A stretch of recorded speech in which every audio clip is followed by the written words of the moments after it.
আলহামদুলিল্লাহ আমরা ইসলামী ছাত্র শিবির ঢাকা বিশ্ববিদ্যালয় শাখার পক্ষ থেকে শিক্ষার্থীদের কল্যাণার্থে তো এখন পর্যন্ত অনেকগুলো প্রজেক্ট পরিচালনা করেছি।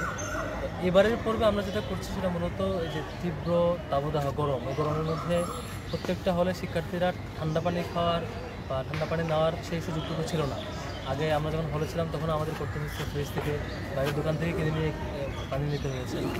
সেই জায়গা থেকে এবারে আমাদের পরিকল্পনা ছিল ঢাকা বিশ্ববিদ্যালয়ের প্রত্যেকটা আবাসিক ভবনে একটা করে অন্তত পানির ডিসপেন্সার দেওয়া। আমরা যেগুলো দিচ্ছি সেগুলোর ক্যাপাসিটি হচ্ছে 40 লিটার পানি ঠান্ডা রাখতে পারে একসাথে। আমাদের ঢাকা বিশ্ববিদ্যালয়ে এখন বর্তমানে 19টা হল, 19টা নারী শিক্ষার্থীদের হল 5টা, বাকিগুলো অন্য ছাত্রদের। এই 19টা হলে প্রত্যেকটা হলে 2টা বা 3টা করে ভবন আছে। আমাদের প্ল্যান হচ্ছে প্রত্যেকটা ভবনে এরকম অন্তত একটা করে পানির ডিসপেন্সার দেওয়া, যেটা ঠান্ডা পানি অন্তত একসাথে 40 লিটার ধারণ করতে পারবে এবং শিক্ষার্থীরা এখান থেকে ঠান্ডা পানি নিয়ে যাবে। আর এর বাইরে কিছু হোস্টেল আছে, যেমন হাজারীবাগে আইলেটের শিক্ষার্থীদের হোস্টেল আছে, সেই ধরনের হোস্টেলগুলোতেও আমরা এই ফিল্টারগুলো দিচ্ছি, ফিল্টার এবং ডিসপেন্সার দুইটাই। যেখানে ফিল্টারের ক্রাইসিস আছে, পানির ফিল্টার না, সেখানে ফিল্টারও দিচ্ছি। আর যেখানে ফিল্টারও নাই, ডিসপেন্সারও নাই, দুটোই দিচ্ছি। ঠান্ডা পানির ব্যবস্থাপনা কোনো হলে নাই, সব হলে ব্যবস্থাপনা আমরা করছি।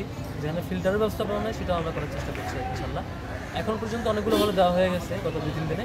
আজকে আমাদের ফাইনাল স্টেপ। আজকের মধ্যে আমাদের চিন্তা হচ্ছে ঢাকা বিশ্ববিদ্যালয়ের প্রত্যেকটা আবাসিক ভবনে শিক্ষার্থীদের জন্য এই পানির ব্যবস্থা থাকা।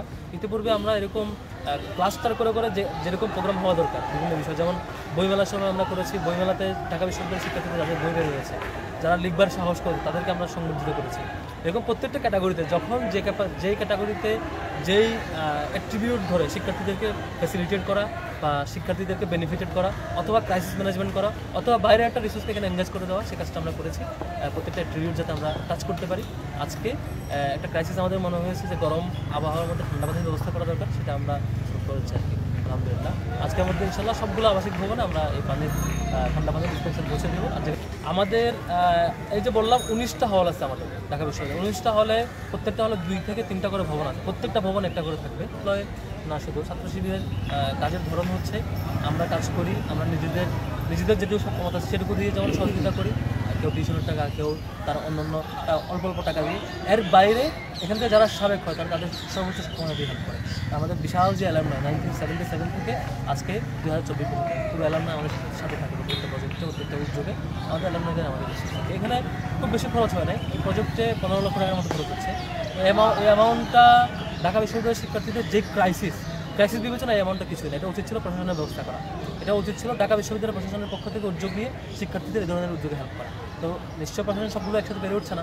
আমাদের যেহেতু রিসোর্স আছে, আমাদের দায়িত্ব হচ্ছে সেই রিসোর্সকে মোবিলাইজ করে শিক্ষার্থীদের কল্যাণে অপারেট করা। এর থেকে আমরা চেষ্টা করছি। আচ্ছা, শিক্ষার্থীরা খুব ভালোভাবে নিচ্ছে।